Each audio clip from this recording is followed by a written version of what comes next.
திருவள்ளுவர் காவி நிறம்தான் உடுத்தி இருக்கிறார், திருநீர் அணிந்திருக்கிறார். ஆரம்ப கால புத்தகங்கள் எல்லாம் அதைத்தான் உருவகப்படுத்தி இருக்கிறது. யார் வேணாலும் ஒரு லைப்ரரிக்கு போங்க, 60-70 வருடங்களுக்கு முன்னால் பதிப்பிக்கப்பட்ட திருவள்ளுவர் காவி உடை அணிந்துதான் இருக்கிறார். அதான் அவரோட அசல், ஒரிஜினல். ஆக அசல விசில்ல வெற்றி பெற்ற அமைச்சர்கள், அதுவும் எங்க கிட்ட இருந்தே போனவர், எங்க கிட்ட இருக்கும்போது காவி உடை உடுத்தினா அதான் சரின்னு சொன்னவர், இன்னைக்கு காவி உடை உடுத்திருக்கிறார்கள், பாஜகவை மக்கள் நிராகரிக்கிறார்கள் என்றெல்லாம் பேசுகிறார்கள். பாஜக நிச்சயமாக மக்களால் நிராகரிக்கப்படவில்லை. ஒரு சின்ன பின்னடைவு தான். நிச்சயமாக நாங்கள் மீண்டு வருவோம். நாங்கள் எல்லா தலைவர்களும் தமிழ்நாடு முழுவதும் சுற்றுப்பயணம் செய்தோம்.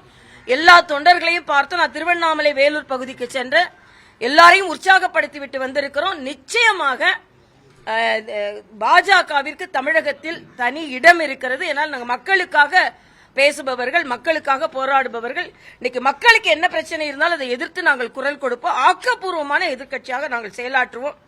நல்லது செய்தால் பாராட்டுவோம். இதான் எங்களோட நிலைப்பாடு. பிளே ஸ்டோர் மற்றும் ஆப் ஸ்டோரில் இருந்து பாலிமர் செயலியை QR கோடு மூலம் பதிவிறக்கம் செய்யுங்கள்.